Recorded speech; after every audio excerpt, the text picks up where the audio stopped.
형법 25강 계속하겠습니다. 그래서 지난 시간에 그 쿼터에 대해서 우리가 또 얘기했습니다. 그죠? 쿼터 및 기타 통관상의 제한 규정이라고 해가지고, 그죠? 그래서 미국의 수입 통관 절차 중에 쿼터 부분, 그죠? 했는데 조금 더 할 수 있도록 하겠습니다. 그래서 이제 그 미국과 EU 등 주요 국가에서는 전통적으로 직접적인 쿼터에 의한 수량 제한보다는 수출 자유 규제 협정, 그죠? Voluntary Export Restraint Agreement다.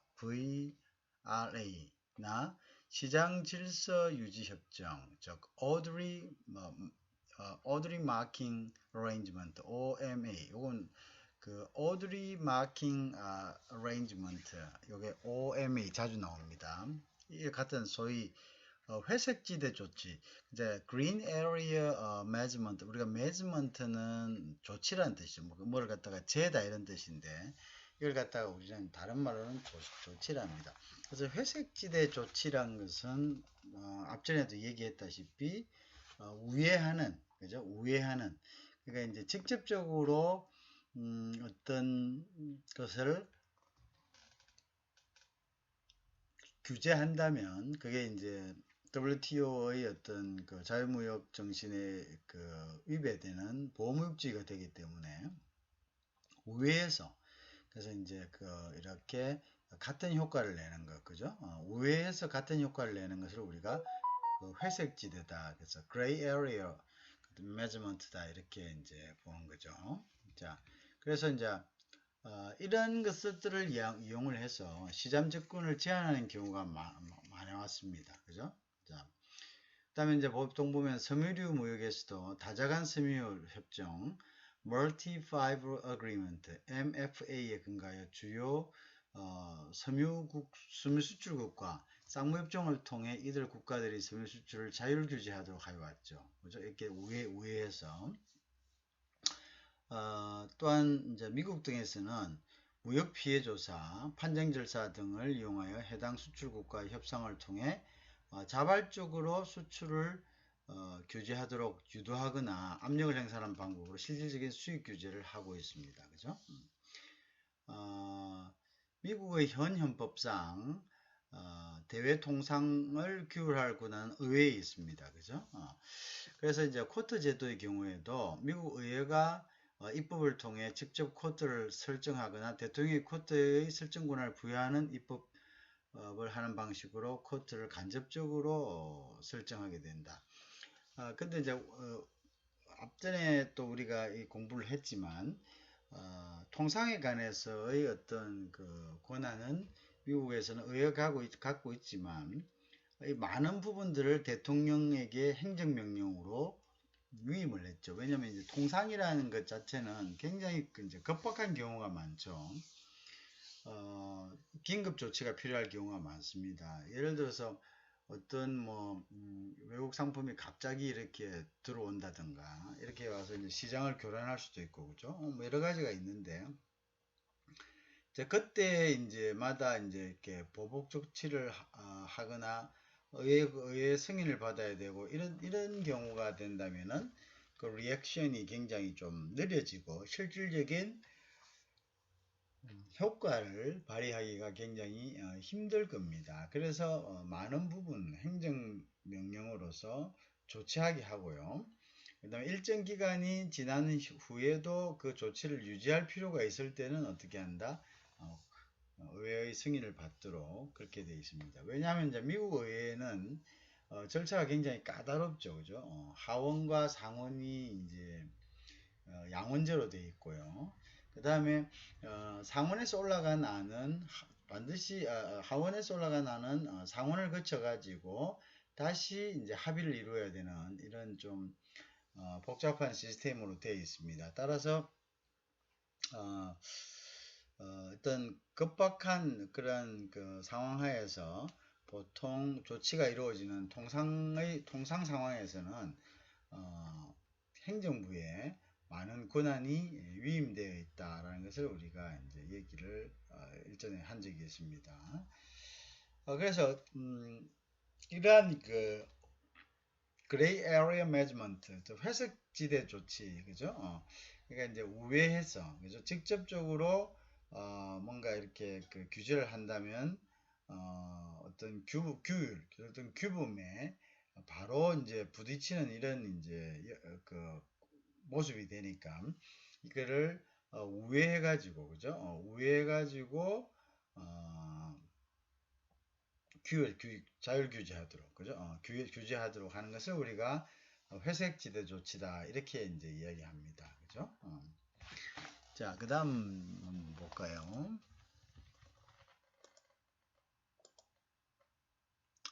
자, 그래서 이제 이와 같이 의회가 대통령에게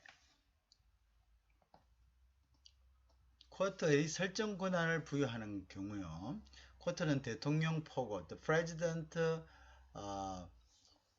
대통령 포고, 그러니까 이제 the president procrastination. 자, 대통령 포고라든지 또는 행정명령이죠. executive order에 의해서 설정되게 되는 거죠. 그죠? 대통령이 쿼터를 설정하는 경우 대통령은 통상적으로 국제무역위원회 ITC의 조사를 거쳐, 그죠? 입법의 목적을 달성하기 위해 필요한 수입 제한 수준 등을 결정한 후에 미국의 해당 품목을 수출하나 해온 나라를 상대로 쿼터 수량을 할당하는 행정명령을 발동하게 됩니다. 이때 국제위원회가 조사를 하게 되죠. 그래서 미국의 수입 쿼터는 대부분 세관에 의해서 운용되고요. 또한 일반 수입 물품이 적용되는 일반적 통관 절차가 쿼터의 제한을 받는 수입 물품에도 대부분 적용됩니다. 한편 관세청장은 쿼터 대상 품목의 수입을 통제할 수는 있으나 쿼터를 변경하거나 수정할 권한은 없습니다. 그죠? 그래서 수입 쿼터는 대부분 세관회에서 운영되고요. 자,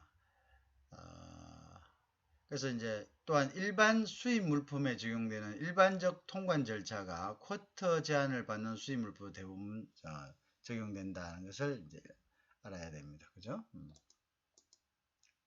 자, 그래서 이제 미국에서의 수입 쿼터는 절대 쿼터, absolute 쿼터와 관세율 쿼터, tariff rate 쿼터가 이제 두 가지 용이었습니다. 이 중 관세율 쿼터, 저 관세율 쿼터, tariff rate, 그죠? tariff rate 쿼터는 일정 기간 동안 쿼터 물품의 특정 양을 할인된 세율로 통과시키되 이를 초과하는 물품에는 고율의 관세를 부과하는 것을 우리가 바로 관세율 쿼터라 한다. 그럼 결국은 고율의 관세를 부과하면 수입이 줄어들겠죠. 그죠? 예, 그래서 이제 미국에는 이제 수입 쿼터에는 절대 쿼터, absolute 쿼터와 관세율 쿼터가 있다 그랬죠. 그래서 이제 관세율 쿼터는 일정 기간 동안 쿼터 물품의 특정 양을 할인된 세율로, 그죠? 이를 초과하는 물품에 대해서는 고율 관세를 부과하는 제도고요. 절대 쿼터는 일정 기간 중 일정한 양 이상의 물품을 통과시키지 않는 제도입니다. 그래서 쿼터량을 초과하는 수입품은요, 재수출되거나 차기 쿼터 기간에 통과하도록 통관이 보류되게 됩니다. 그렇죠? 그래서 이러한 쿼터 제도는 새로운 외국 공급업자나 미국 수입업자의 시장 진입을 어렵게 해왔기 때문에 비판의 대상이 되어왔죠. 이에 따라 88년 미국 통상부는 쿼터를 분배하는 방안의 하나로 경매 옥션을 규정하고 있습니다. 옥션을 규정하고 있다. 그래서 이제 옥션이라는 것은 이제 뭐 먼저 오는 사람, 그죠? 먼저 오는 사람이 그 쿼터를 가져가는 거죠, 그죠? 옥션을 1988년 통상법이 이제 옥션을 규정하고 있다. 무슨 말인지 이해하겠죠, 그죠?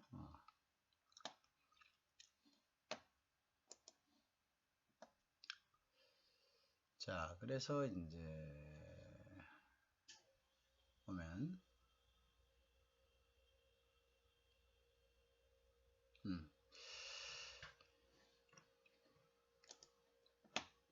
그것도 자체가 그렇죠. 그러니까 뭐 일단 시장 진입을 방해하겠죠, 그죠? 그다음에 이제 식품 및 의약품 등에 대한 제한해 보겠습니다. 그래서 식품, 음료수, 약품 및 화장품 등의 수입은 미국의 식품 의약국, 그러니까 Food and Drugs Administration, 우리가 이제 보통 FDA라고 하죠. Food and Drug입니다. Administrations, FDA면서 운영하는 1938년 연방식품의약품 및 화장품법, The Federal Food, Drug and Cosmetic Act. 그래서 1938년에 제안을 받습니다. 이 법은요, 불량 식품, 의약품 또는 화장품의 시판을 금지하고 있습니다. 이러한 제한이 수입 물품에도 적용됩니다. 수입 물품 샘플에 대한 검사 결과 해당 물품이 불량식품이나 의약품, 불량식품이나 불량의약품 등으로 판명되는 경우에는 그 수입을 금지하고 있습니다. 자, 그래서 이제 이와 관련 미국 식품의약국은 세관과 협력했어요. 각 수입항에서 통관되는 수입 물품이 FDA 규정에 합치하는지 여부를 검사하여 이에 위반되는 수입 물품의 통관을 보류시키고요. 이와 같이 하여 통관이 보류된 물품들은 위 규정에 합치되도록 FDA 감독하에 재가공되거나 분류되지 않는 한 파기, destroy 또는 재술절, re-exported 돼야 됩니다. 그죠?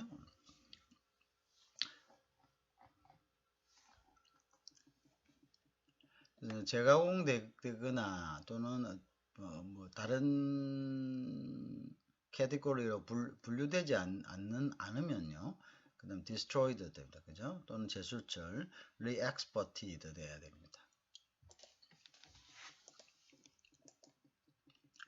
자, 그 다음에 이제 농산물에 대한 제한이 있습니다. restriction을 말합니다. restriction 또는 restraint를 말하죠. 의회는 대통령에게 미국으로 농산물의 수입 감시할 책무를 위임하고 있다. 의회는 대통령에게 미국으로의 농산물 수입을 감시, monitor, 그죠? monitor 할 그 권한을 위임하고 있습니다. 따라서 대통령은 이러한 권한을 다시 농무부, U.S. Department of Agriculture, 그죠? 이 농무부에 위임하였고요. 농무부는 국민 건강 보호라는 차원에서 특정한 국가들로부터 수입되는 특정 농산물의 수입을 금지하고 있습니다. 이러한 목적을 위하여 미국 농무부는 현재 미국의 주요 통관행의 대표, 즉 representative를 파견하여 세관과의 협조하에 농산물의 수입을 감시하고 있습니다.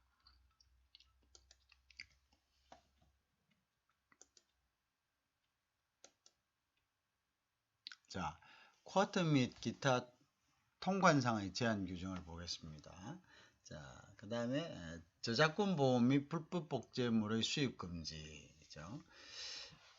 미국에서 저작권이 등록된 저작물에 대한 불법 복제물요.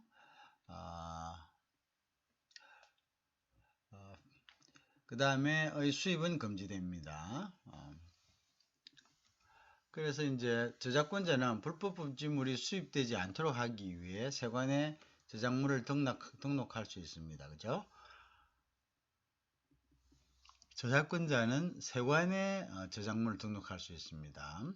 통관항을 관할하는 구역세관장은 어떤 수입 물품이 불법 복제라고 믿을 만한 근거, 즉 reason이 있는 경우에는 그 물품의 통관을 보류해야 됩니다. 이 경우 수입업자는 이 사실을 통고받은 후 30일 이내에 동물품이 불법 복제물이라는 사실을 부인, deny 해야 하면 만일 수입업자가 이 기간 동안 동물품이 불법 복제물이라는 사실을 부인하지 않으면 이 물품은 압류, 그죠? seizure 또는 몰수, 그죠? 의 대상이 됩니다.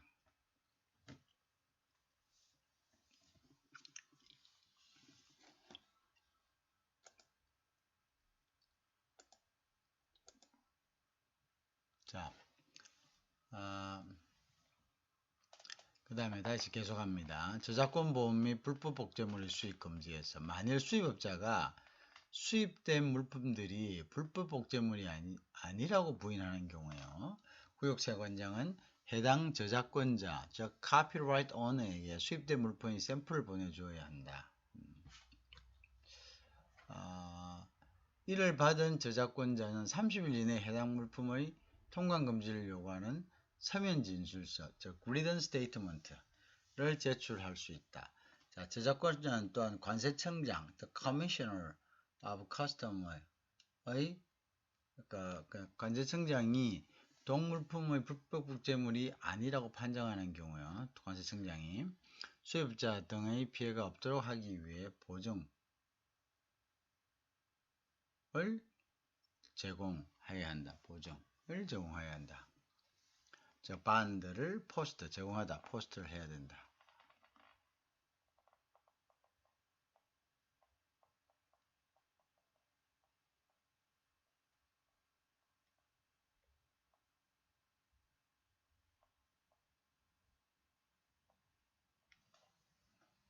자, 저작권자가 해당 물품을 통관하지 말 것을 요청하고 보증을 제공한 경우 구역세관장은 수입업자와 저작권자의 자신들의 주장을 정리한 의견서, 즉 legal brief를 제출하도록 해야 됩니다. 다만 이 경우 해당 물품이 불법 복제물이라는 사실의 입증 책임은 저작권자가 부담하게 됩니다. 당연하겠죠, 그죠?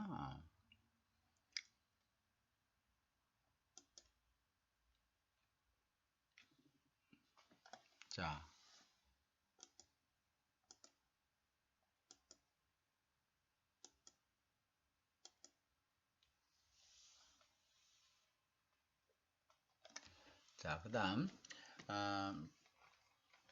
그다음에 이제 관세청장이 해당 물품을 불법 복제물이 아니라고 판정하는 경우에는 구역세관장은 해당 물품을 통과시켜 수입업자에게 인도하고 저작권자가 제공한 보증을 수입업자에게 교부해야 됩니다. 그죠? 본드를 수입업자에게 교부해야 한다. 자, 다음.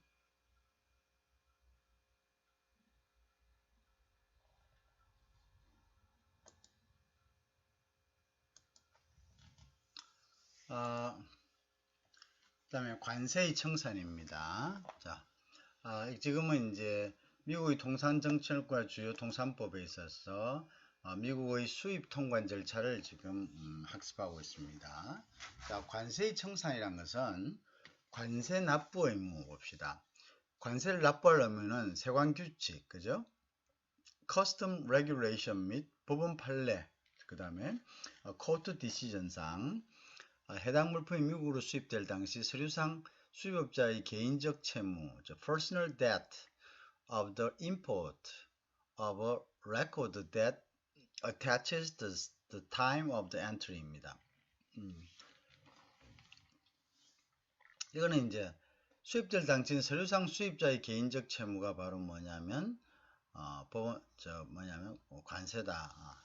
그 관세 의무다. 그죠? 관세를 납부하면 세관 규칙 및 법원 판례 상 해당 물품이 미국으로 수입될 당시 서류상 수입업자의 개인적 그죠? personal debt of the import of record죠. 그죠? record된 import 그죠? import의 debt이다. personal debt다. 그죠?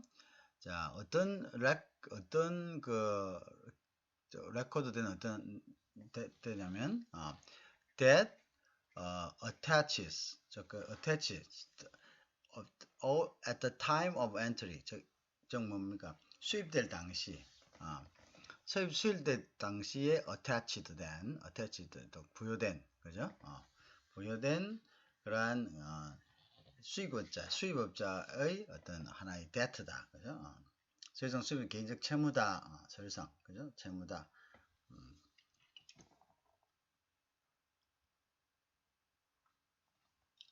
자, 수입된 물품들이 세관의 점유, 그죠? 커스터디 하에 있는 경우에는요, 관세 납부 의무에 따라 물품들에 대한 유치권이 발생합니다. 유치권은 이제 그걸 딱 동산을 갖다가 어떻게 점유할 수 있는 걸 갖다가 우리가 유치권이라 합니다. 그죠? 동산을 갖다가 차지할 수 있는 거. 자, 부동산은 이제 점유 이렇게 하지만 동산에 대해서는 우리가 유치권 이렇게 이야기합니다. 이제 그걸 변제받을 때까지 이렇게 이제 그거를 유치할 수 있는 거고요.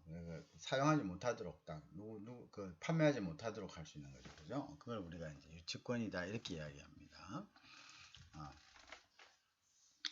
자, 왜냐하면은 수입된 물품들이 세관의 점유, 그죠? 커스터디 하에 있는 경우에는 점유 하에 있는 경우에는 관세 납부 의무에 따라, 그죠? 물품들에 대한 유치권이 발생한다. 그 다음에 그러나 그죠? 물품들에 대한 유치권이죠. 자, 그러나 해당 물품이 세관을 떠난 이후에는 수입업자의 재산에 대한 우선 변제권만을 보유할 것이다. 재산에 대한 우선 변제권, priority claim입니다. 우선 변제권만을 이제 지금 떠난 후에 물건이 떠났으면 유치권이랑은 현장에 있을 때 자기가 그걸 갖다가 확보하는 것을 우리가 유치권이다 이렇게 이야기하죠. 그죠?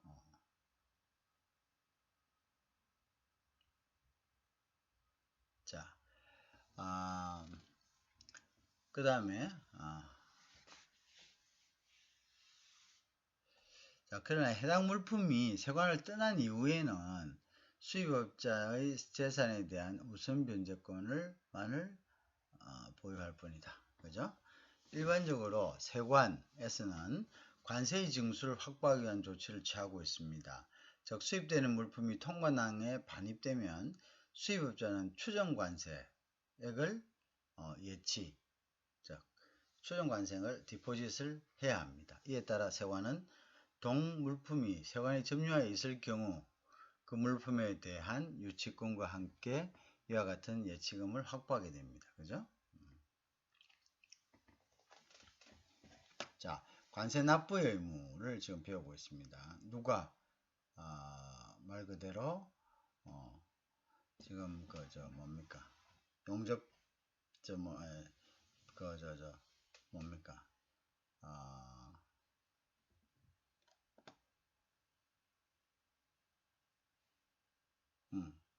예치금을 확보하게 돼. 그죠?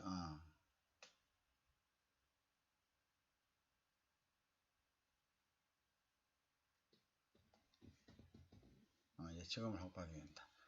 자, 볼까요? 납세 의무. 그 다음에 이제 관세 보충에 대해서 한번 보겠습니다. 그럼 관세 보충이란 것은 뭐냐? 물품을 통과시키기 위해서 수입업자는 관세 통관 시 부과된 모든 관세, 조세 및 각종 비용의 납부를 담보하기 위해 관세 보증, 그죠? 커스텀 반즈를 제공해야 된다. 즉, 뛸 염려가 없다는 거죠. 어쨌든 간에 없을 경우에는 즉 그걸 갖다가 해야 된다 이런 이야기가 되겠죠. 물품을 통관시키기 위해서 수입업자는 통관 시 부과될 모든 관세, 그다음에 조세 및 각종 비용의 납부를 담보하기 위해 관세 보증, 즉 커스텀 반드를 제공해야 된다. 관세 보증, 커스텀 반드.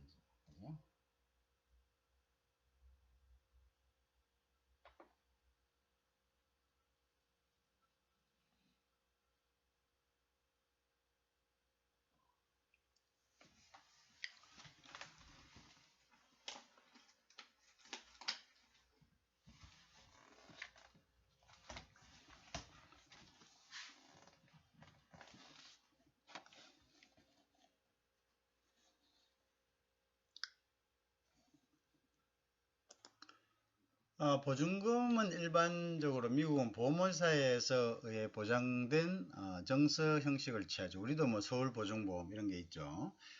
미국 정부가 보증하는 형식을 취하거나 현금을 공탁할 수도 있습니다. 또한 저 커스텀 브로커 동관이라 되어 있는데 통관 대행업자가 통관 절차를 대행하는 경우에는 그 대행업자는 필요한 금액만큼 자신의 채권을 사용해서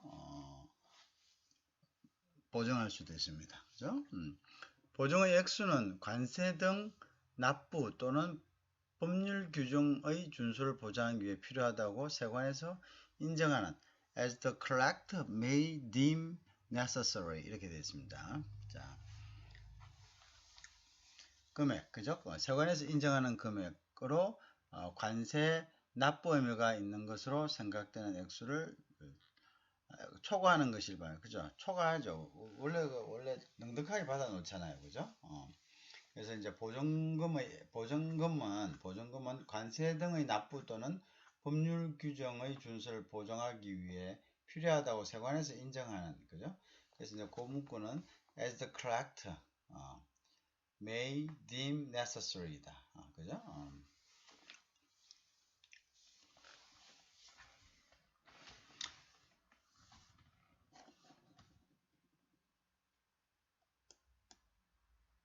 자, 보증으로 관세액이 전액 충족되지 못하는 예외적인 상황이 발생하는 거예요. 그죠?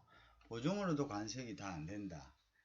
그래서 잔액은 수입업자에 대한 개인적인 채권, personal charge against import입니다.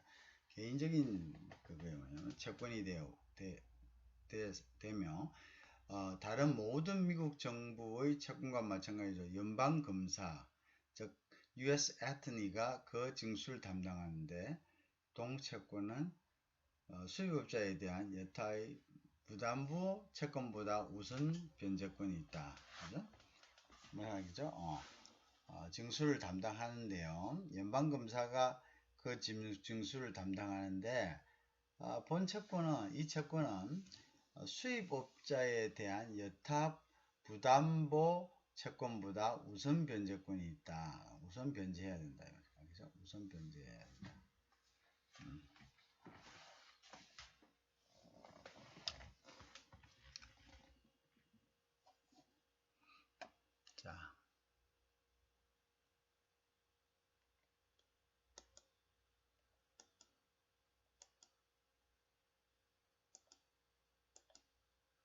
자, 그 다음에 수입된 물건이 통관되었어요.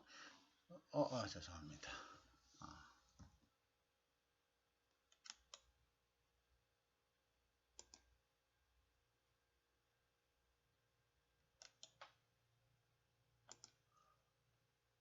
자, 수입된 물건이 통관되어서 수입업자 등에게 인도되고 나면은요, 통관항을 관할하는 세관의 관세 전문가, 즉 Custom Service Import Specialist at the port는 수입업자가 제출한 서류를 검토해서 출하 과정에서 특별한 위법 사실이 없는지 여부를 확인합니다. 이러한 검토에 소요되는 기한에 대해서는 특별한 제한 규정이 없고요. 그 통관을 통한 통관 물량, the volume of traffic at the particular port 및 담당 관세 전문가, import specialist의 업무량에 따라 짧게는 4주에서 길게는 수개월이 걸릴 수가 있습니다. 맞죠? 관세 청산이. 또한 이 과정에서 담당 관세 전문가가 해당 수입행위에 관해 의문이 있는 경우에는 적절한 관세 서식, 즉 appropriate custom form을 사용하여 통관 대행업자에게 질의할 수도 있습니다. 알겠죠?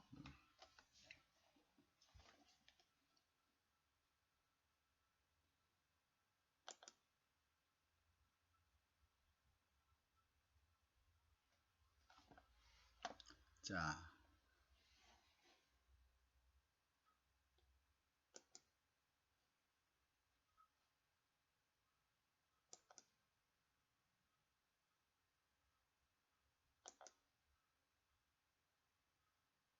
이 검토 결과 담당 관세 전문가가 특정 수입품에 납부해야 할 관세액 등과 동수입 행위가 제반 관세 규정을 준수해야 했다는 결정을 내리게 되면은요, 이제 이 수입 행위는 청산되었다는 판정을 해야 되겠죠, 그죠? 뭐 별 문제 없다 이거죠, 그죠? 이러한 세관의 관세 청산 행위, 즉 Act of Liquidation by Custom Service는 해당 수입 행위에 대한 세관이 최종적인 결정하에 대한 일종의 선언입니다. 이러한 세관의 관세 청산 행위는 특정 수입 행위에 있어서 납부해야 할 관세액을 확정시켜 준다는 의미에서 수입업자에는 매우 중요한 의미를 갖는다. 그래서 이제 요게 이제 Act of Liquidations by the Custom Service가 되면 청산 행위가 되면은 이제 요거로서 그게 이제 마무리가 되는 거죠. 마무리된다 이런 이야기입니다. 자, 다음에 이제 보면 이제 그런데 만일 수입업자가 수입업자가 관세율이나 관세 가격 등에 대한 세관의 결정에 불복하면 어떻게 되냐 이거죠. 수입업자는 90일 이내 기간에 이의 즉 프로테스트를 제기할 수 있습니다. 또 세관도 같은 기간 동안 자발적으로 voluntarily 그죠? 법률적인 오류 등을 바로잡기 위해 그 수입 행위에 대한 새로운 관세 청산 행위, 즉 re-liquidation, 그죠? re-liquidation을 할 수 있다. 다시 하자. 어떤 수입 행위에 대해 관세 청산 행위가 있은지 90일이 경과한 이후에는 fraud, 사기 또는 사무상의 착오, 그죠? 또는 있을 경우에 한해 수입 행위를 재검토하여 추가적인 관세 납부를 요구할 수도 있다. 이렇게 되어 있습니다. critical area가 있을 경우에 그죠? 자, 어떤 수입 행위와 관련하여 수입업자가 예치한 금액이 관세액보다 부족할 경우가 있겠죠. 이때는 관세 전문가는 수입업자에게 이러한 사실을 통보하고 일정 기간 내에 차액에 해당하는 관세를 추가로 납부할 것을 요구합니다. 또한 구역 세관장에 의해 결정된 관세가 납부되지 않는다면 세관은 동 수입행위에 대한 보증을 발부한 보험회사를 상대로 보증에 따른 관세액의 납부를 요구하게 됩니다. 당연한 거겠죠, 그죠? 그래서 우리가 이제 보증서를 끊어가지고 넣는 거겠죠, 그죠? 자, 어쨌든 관세 청산은 프로테스트 할 수 있고요, 이의제기가 가능하고 또 여기에 대해서 뭐 문제가 있으면은 세관 당국이 다시 결정을 할 수 있고요.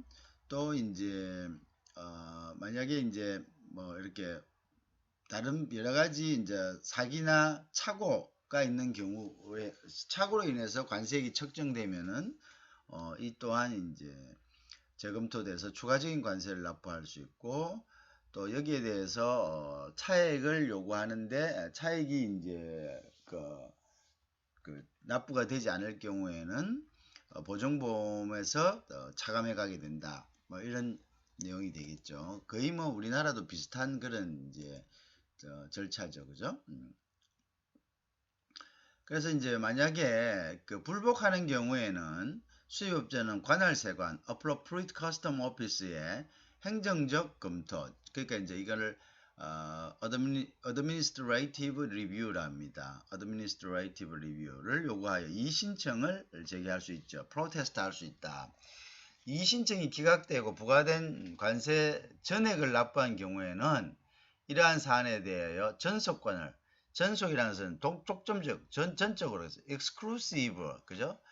jurisdiction을 가지고 있는, 즉 전적으로 판단, 즉 법적을 jurisdiction은 법적인 판단을 이야기합니다. 가지고 있는 국제통상법원, 즉 Court of International Trade의 제소, 또 제소는 어필할 수 있다, 다시 항소할 수 있다 이런 이야기죠. 국제통상법원의 판결에 불복하는 경우, 여기서 불복하면은 그러면 연방순회항소법원, 즉 the Court of Appeals for the Federal Circuit입니다. 그죠? The Federal Circuit에 대한 그 서킷에 대해서 그 Federal Circuit는 이제 연방순회항소법원을 얘기하는데요. 여기에 이제 다시 항소를 어필할 수 있다. 그죠? 한편 이제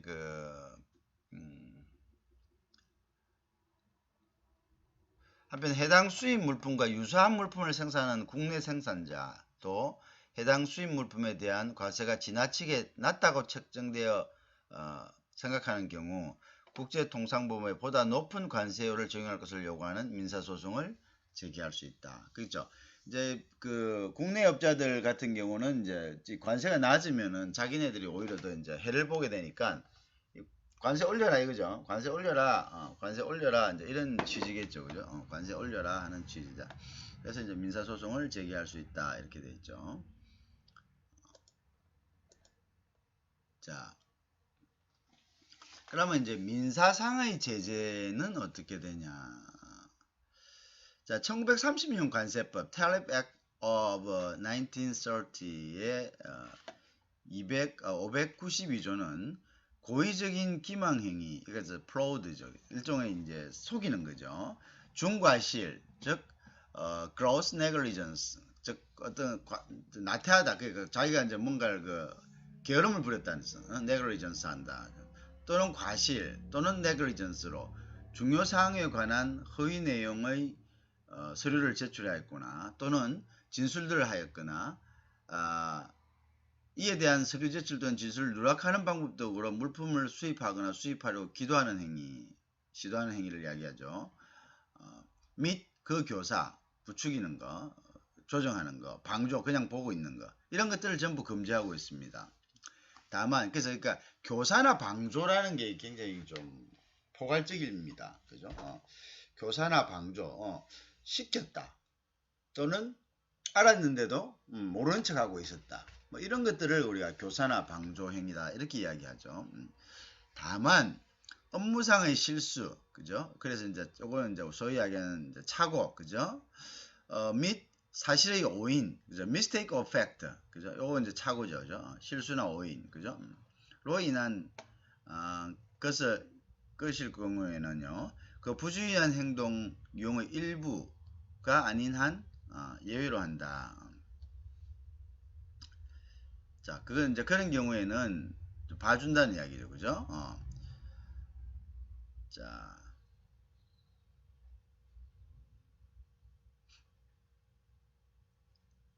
그 다음. 자, 관세법. 자, 같은 관세법이죠. 592조의 위반하는 행위를 한 자에 대해서는 그 위반의 유형에 따라 각기 다른 액수의 민사 벌칙금입니다. 그죠?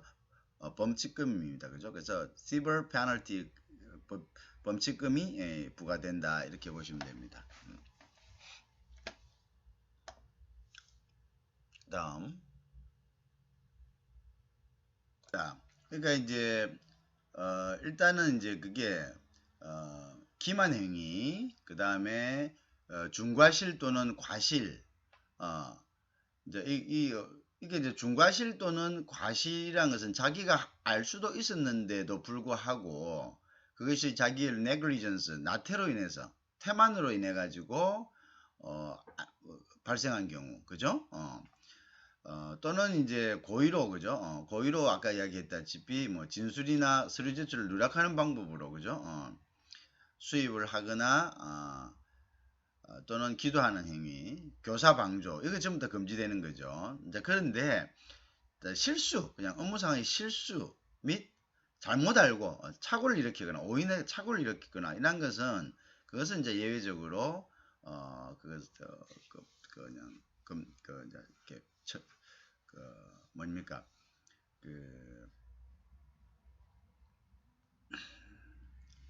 이렇게 제외시켜 준다 이거죠. 이제 그렇지만 그러한 이제 실수나 이러한 오인도 그러니까 부주의한 행동의 일부일 경우에는 그 일부로 정해놓은 그런 이제 일부의 어떤 행동에 해당될 경우는 예외가 되지 않습니다. 알겠죠? 그렇지만 이제 그것이 이제 단지 사실 오인이나 이제 그건 판단해 보겠죠, 그죠? 업무상 실수에 의한 거라면은 정형화되어 있는 부주의한 행동의 일부에 속하지 않는 경우 이런 오인이나 그 실수가 않는 한은 예외적으로 봐준다 이런 이야기죠. 그 다음에 이제 또 이러한 위반 유형에 따라 다른 액수의 민사 범칙급, civil penalty가 부여된다 이렇게 되어 있습니다. 자, 그래서 민사상의 제재를 좀 더 보면요. 자, 그래서 우리가 고의적 기만행위, 그건 이제 뭡니까? 일종의 아까 프로드라 있죠. 할 경우에 해당 물품의 국내 가격, domestic value를 초과하지 않는 범위의 민사법칙금을 부과할 수 있다. 그죠?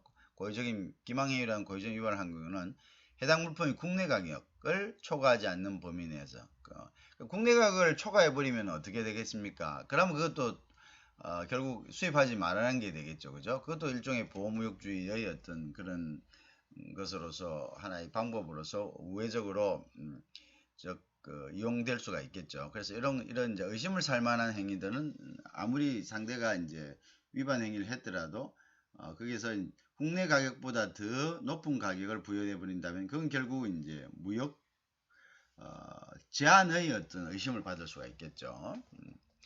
그래서 그 국내 가격보다 domestic value보다는 높은 가격을 할 수는 없다는 거죠. 부과할 수는 없다. 자, 중과실로 위와 같은 위반 행위를 한 경우에는 해당 물품의 국내 가격과 이러한 행위로 인해 징수하지 못하게 된 과세액의 4배의 과세액의 4배에 상당하는 금액 중 적은 금액까지 민사벌칙금을 부과할 수 있다.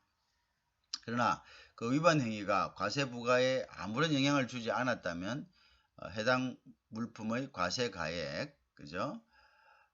40% 범위 내에서 민사법칙금을 부과할 수 있으며 일반 과실로 위와 같은 위반 행위를 한 경우에는 해당 물품의 국내 가격과 이러한 행위로 인해 징수하지 못하게 된 과세액의 2배에 상당하는 금액 중 적은 금액까지 민사벌칙금을 부과할 수 있다. 다만 그 위반 행위가 과세 부과에 아무런 영향을 주지 않았다면 해당 물품의 과세가액의 20% 내에서 민사벌칙금을 부과할 수 있다. 이렇게 되어 있습니다. 자, 그러니까 이제 관세를 일단 원칙은 뭐냐면 국내 가격. 근데 국내 가격이란 것은 아까 얘기했죠. 국내 가격을 넘어버리면은 그거는 이제 결국은 국내 가격에는 파는 사람의 이윤도 붙어 있을 거 아닙니까? 그죠? 파는 사람의 이윤도 붙어 있는데 그 가격을 넘어버리면은 결국은 뭐가 되는 겁니까?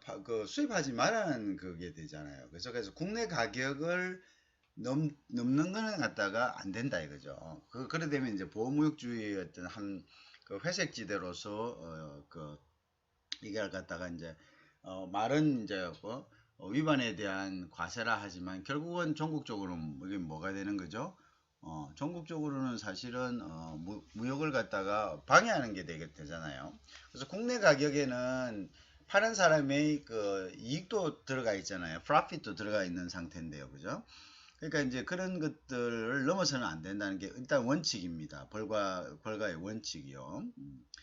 자, 그래서 이제 중과실로 위와 같은 위반 행위를 한 경우에는요.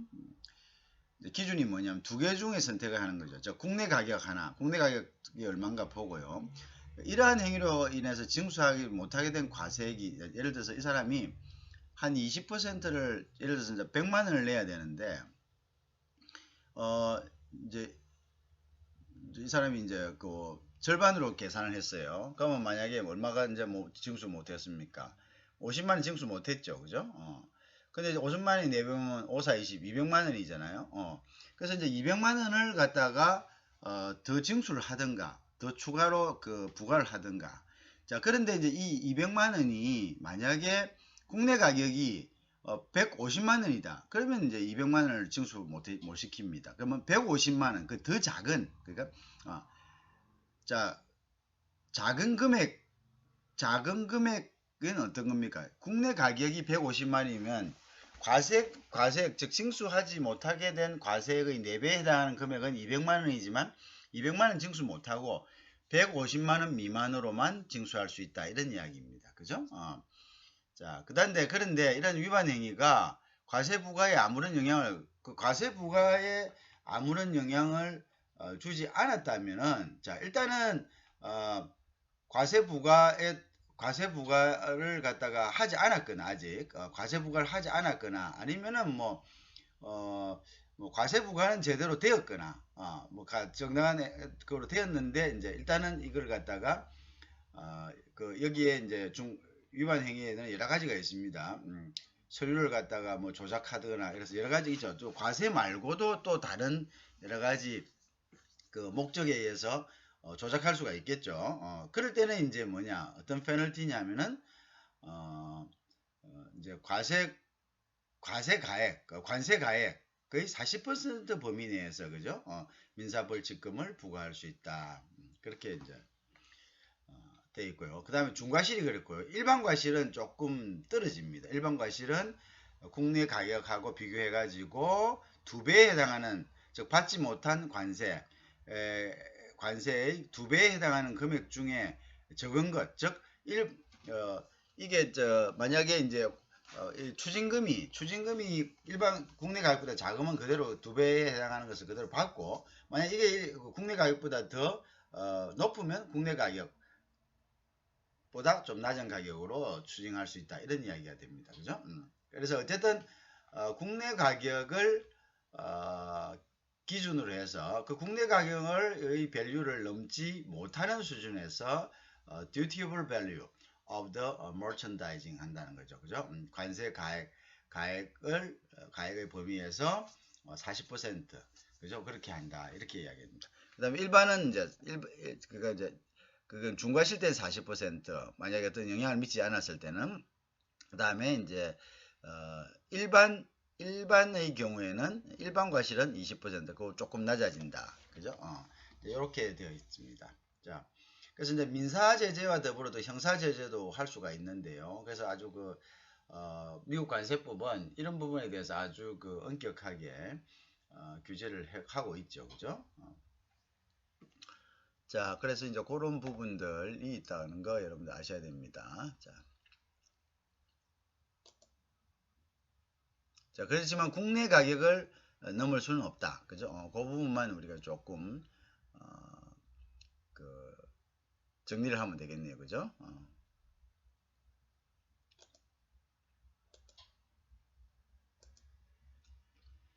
자, 즉 페널티 노티스를 받은 수입업자는 감면 청원서, the petition for mitigation 감면해달라, the mitigation 감면해달라는 petition을 갖다가 제출할 수 있습니다. 이러한 감면 청원서는 범칙금 통지를 받은 날로부터 60일 이내에 관할 지역 세관장에게 제출해야 됩니다. 자, 감면 청원서가 제출되면 범칙금이 미화 5만 달러, 우리 돈으로 한 6천만 원 정도 이하인 경우에는 관할 지역 세관장이 적절한 범위 내에서 범칙금을 감액하거나 면제, mitigation or limit라는 것은 면제하다, 다시 내주다, 이런 면제하는 청원서가 구역 세관장에 의해 워싱턴 DC에 소재하고 있는 관세청 벌금국, the penalty branch of U.S. Custom으로 보내져 관세청장이요, the Commissioner of Custom의 최종 결정을 받게 됩니다. 자, 그 과정이 있다는 거. 5만 불 내에서는 mitigation 할 수 있다, 감면할 수 있다.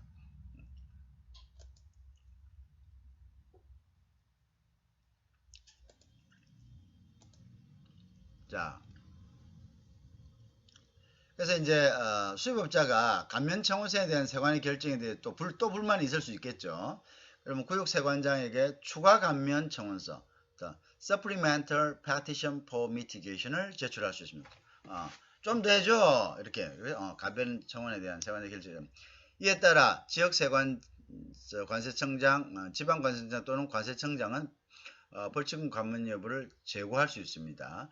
추가 감면 청원서에 대한 세관의 최종 결정에 해당 수입업자가 승복하지 않는 경우에는요, 또 이것을 보면 법무부로 위반되어야 되어 있습니다. 법무부, Department of Justice로 위반되어 가지고 여기 이제 또 논의하게 되겠죠. 자, 그 다음에 이제 연방검사를 우리가 US 애터니에 벌칙금 감면 청원서를 갖다가 제출할 수 있습니다. 청원서를 제출한 연방검사는 동사안에 대한 세관의 결정과 관계없이 독자적으로 검토를 시행한 후 청원한 수입업체에 보다 적은 액수의 벌칙금을 납부를 요구할 것인지 여부를 결정한다. 여기도 애터니의 그것은 이제 크죠. 자, 검사가 독자적인 이제 결정 권한을 갖는다는 거죠. 자, 그 다음에 이제 다시 그래서 만일 연방검사가요 해당 수익업자와 납부해야 할 벌칙금 액수에 관한 협의에 도달하지 못하는 경우 연방검사는 부과된 벌금 전체 정수를 위해 국제통상법원, 그죠? Council of International Trade의 민사소송 (civil action을) 제기하게 됩니다. 그죠? 그렇게 이제 검사가 이제 이런 민사적인 부분까지 하게 되죠. 자, 그 다음에 형사 부분이요. 형사처벌은 그러면 어떻게 되느냐? 그래서 고의로 서류 심사를 작성하고 제출하는 등 방법으로 외국 물품을 미국으로 수입하는 자는 연방 Council Fraud Statute에 의해 2년 이하의 징역 또는 미화 5,000달러의 벌금이 과해지거나 징역과 벌금을 병과할 수가 있습니다. 2년 이하의 징역 또는 미화 5,000달러. 한편 수입업자가 감면 청원서 The Petition for Mitigation을 작성 제출함에 있어 그 내용을 허위로 기재한 경우에도 5년 이하의 징역 또는 미화 10,000불 이하의 벌칙금을 처해지거나 또는 이것도 징역형과 벌금형이 병과될 수 있습니다.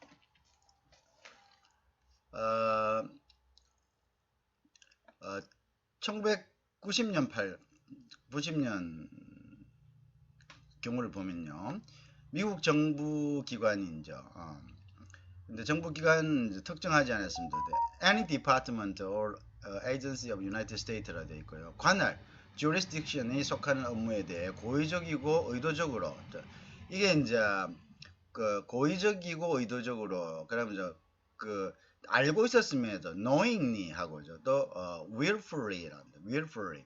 이제 의도적으로 이런 속임수, 스킴을 했을 경우 계책, 디바이스 등을 이용하여 기망 또는 은폐행위 이렇게 이제 했을 때는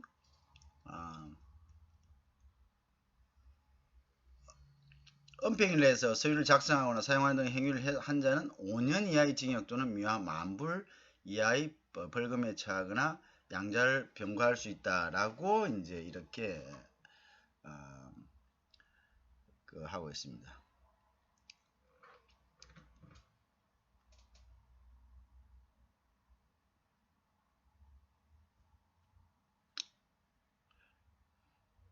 자, falsifies 또는 conceal of cover-ups 이렇게 돼 있죠. 그러니까 이것을 기망 또는 은폐, 그죠? 그죠? 은폐.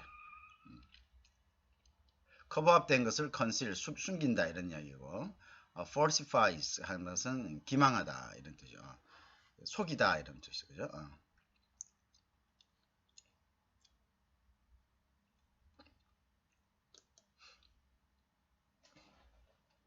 자, 유럽연합이요. EU죠.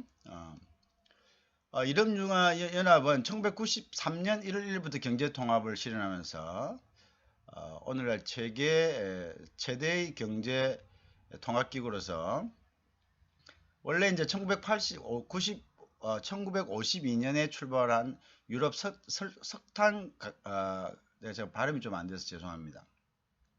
유럽 석탄 철강 공동체죠. 그다음에 ECSC를 모태로 하여 57년 유럽 경제 공동체 EC에 의해서 1967년 EC로 그 다음에 1993년에 이르러서 비로소 유럽연합으로 발전해 왔죠. 그래서 이제 EU 같은 경우에는 일단은 이제 우리가 EU가 93년에 이제 발족이 됐잖아요.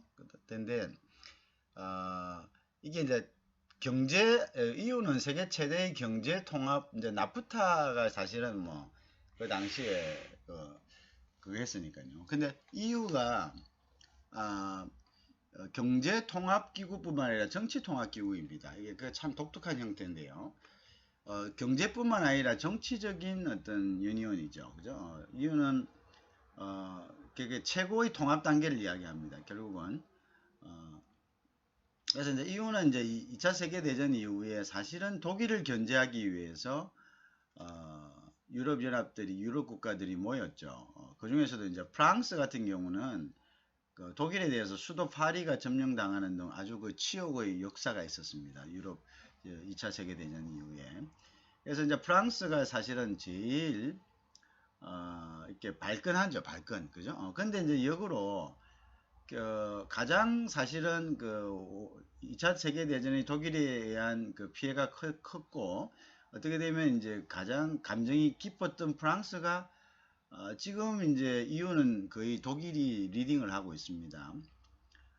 여러 가지 면에서 이제 앞서니까요. 그래서 독일을 회생시켜준 아이러니하게도 가장 1등 공신이 되었다. 그랬죠. 그게 이제 따지고 보면 유럽 철강 공동체입니다. 그래서 유럽 철강 공동체라는 것이 그 사실은 독일을 견제하기 위한 것이었죠. 왜냐하면 이제 그 너무 이제 전쟁의 피해에 그 쓰라렸던 이제 프랑스가 군수 물자를 만들려면 쇠가 필요하잖아요. 그죠? 쇠는 어디서 나옵니까? 철광석에서 나오죠. 철광석. 말 그대로 즉 그 철강을 갖다가 그러니까 광산입니다. 광산. 일종의 광산, 마이닝, 광산을 관리를 해야 된다. 우리가 독일이 무슨 짓을 하는지 유럽에 있는 모든 광산을 공동으로 관리하자. 그래야지만 독일이 다시 전쟁을 준비하는 것을 막을 수 있다. 이렇게 된 거죠. 그래서 이제 여기에 독일을 사실 그냥 그게 익스클루딩 시켰으면 지금의 독일이 없었습니다. 문제는 이제 유럽 철강 공동체로 형성함으로써 독일이 패전 후에 일단 뭐냐면 국제사회에 다시 발을 디딜 수 있는 계기를 마련해 준 거죠. 유럽 석탄 공동체였어요. 정말 좀 아이러니하죠. 그래서 이제 독일을 집어넣을 수밖에 없죠. 왜? 독일을 감시하기 위해서 하기 때문에 독일을 제외시켜버리고 우리가 이제 그 핵협력 같은 거, IAEA 같은 것도 마찬가지죠. 그 핵도 마찬가지 아닙니까?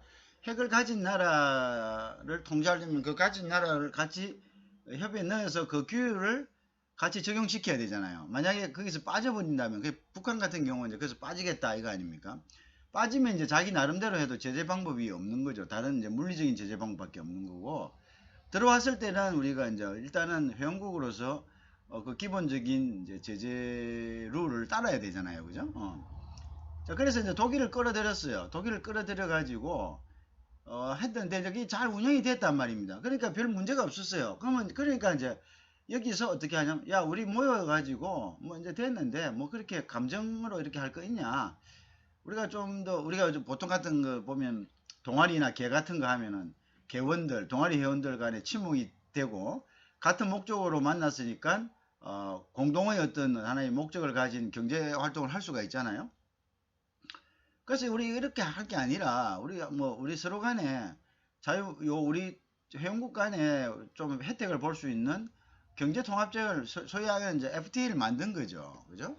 그래서 EU는 세계 최대의 메가 FTA 아닙니까? 그죠? 지금 이제 나프타가 없어져 버린 이 상황에서는 GDP로 치면 사실은 나프타가 미국이 들어가 있었기 때문에 최고로 높았죠.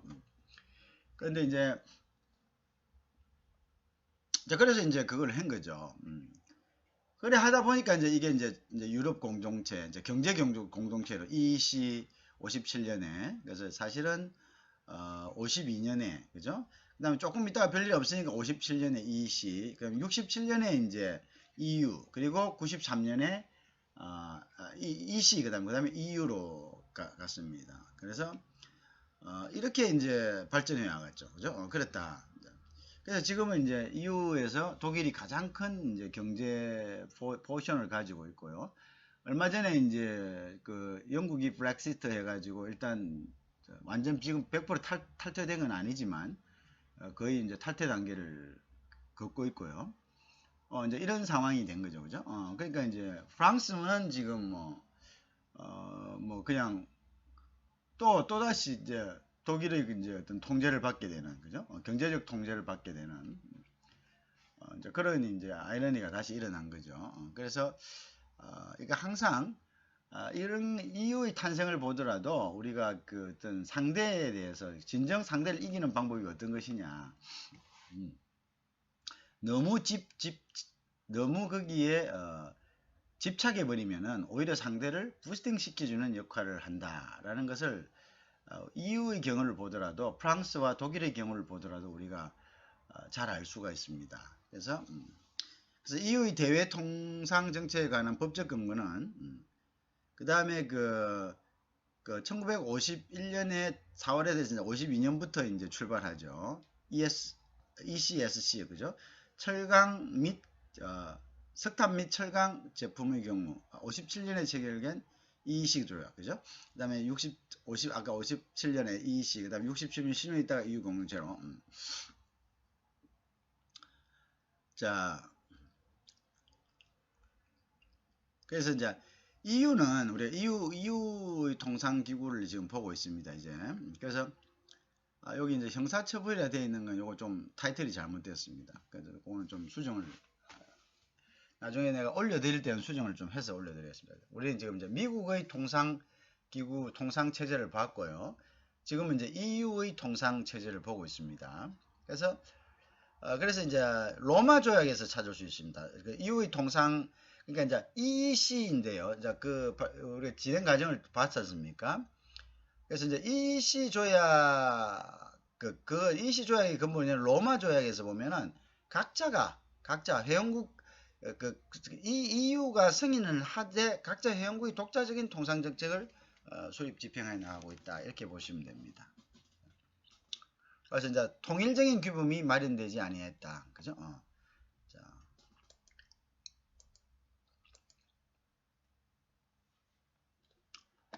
자, 그래서 이제 EU는 다른 국제 경제 기구와는 달리요. EU 회원국들이 주권에 상호하는 권한, 그죠? 이 중요한 것이 뭐냐면 경제 주권의 상실. FTA의 가장 큰 하나의 이제 문제점이 경제 주권을 갖다가 경제 주권뿐만 아닙니다. 결국은 이제 예를 들어서 뭐 어떤 제재 조치나 사법 제조 같은 경우도 어떻겠습니까? 적용되면 다자간이기 때문에 전부 다 일률적으로 모든 정부에서 거기에 예속이 돼 버립니다. 그래서 국제법은 국내법과 같은 효과를 가지는 거니까, 그죠? 그러니까 이제 결국은 뭐냐면 자국민들이 어떤 의사가 반영된 국내법도 국제법에 위반되면은 그 국내법을 국제법에 맞게 커렉션 해야 된다는 거죠. 고쳐야 되는 거죠. 그러니까 이게 결국 뭡니까? 아이덴티파이드 된답니다. 통일화돼 버리는 거죠. 그러니까 자국의 어떤 각국의 어떤 독자적인 어떤 그 개성 자체가 없습니다. 그 자국의 독자적인 개성을 우리는 주권이라 그럽니다. 근데 그 주권 자체가 주권의 침해, 그러니까 주권이 유린된다. 뭐 이런 표현들도 쓰는데요. 어쨌든 간에 주권에 대한 심각한 위협이 올 수 있다. 그렇죠. 그래서 이제 이런 부분들에 대해서 어느 정도 그 자신들의 주권 부분에 대한 것은 어떤 자율성을 갖다가 인정해주는 방향으로 그런 방향으로 가고 있다는 거죠. 그죠? 그래서 이제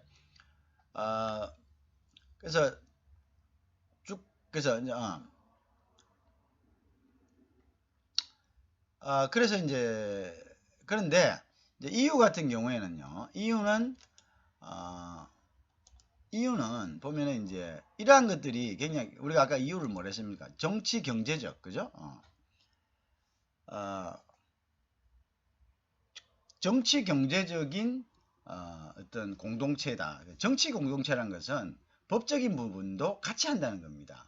그래서 아까 다른 어떤 국제기구들 FTA는 각자의 어떤 내가 아까 그거 좀 헷갈려하고 좀 그 말을 좀 잘못했는데요. 다른 국제 어떤 FTA 경제기구들은 각자의 주권을 인정하죠. 그래서 통상 정책에 대해서 각자, 그죠?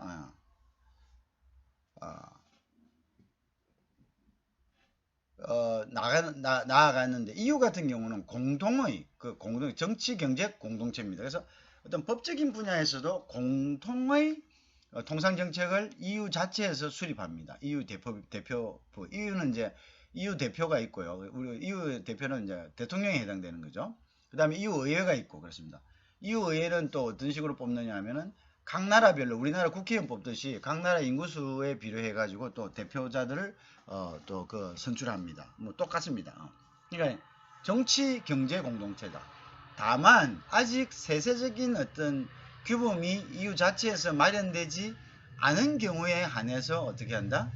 그런 경우에 한해서 독자적으로 그냥 그 부분에 대해서는 독자적으로 EU 각 회원국들이 통상 정책을 갖다가 핸들링할 수 있도록 여지를 두고 있다. 그렇지만 원칙은 뭐냐 하면은 로마 조약에 의해 가지고요. 57년 그래서 EC 조약. 그래서 우리가 이제 아까 52년 ECSC 유럽 철강 공동체부터 해서 57년 EC 그 다음에 67년 EC 그 다음에 93년에 EU로 발전되었다는 거, 그죠? 리스본 조약에 의해서 EU로 발전되었다는 거. 자, 그래서 이제 그런 부분들을 여러분들이 잘 그 흐름을 좀 잘 하고, 그 다음에 이제 EU는 정치 경제 공동체라는 거, 이 부분을 여러분들이 잘 리마인드 하고 계시면 좋겠습니다. 자, 그래서 이제 회원국들이 주권에 상응하는 권한을 갖고 있다. 이게 집중돼 있다. 왜? 그래서 이제 정치 공동체다. 하나의 주권 행사를 이 전체로 이제 행사하는 것이다. 그죠? 그래서 이제 주요 통상 기구로는 유럽 이사회, 그다음에 강요 이사회, 강요는 각국의 대표들이 모인 이사회입니다. 그다음 집행위원회가 있고 유럽 의회가 있고 유럽 사법재판소 등이 있다라는 것들 우리 여러분들이 알아두시면 좋겠습니다. 자. 그러면 이제 유럽 이사회는 무엇이냐, 그죠? 또 강요 이사회는 무엇이냐? 요것은 이제 26장에서 계속할 수 있도록 하겠습니다.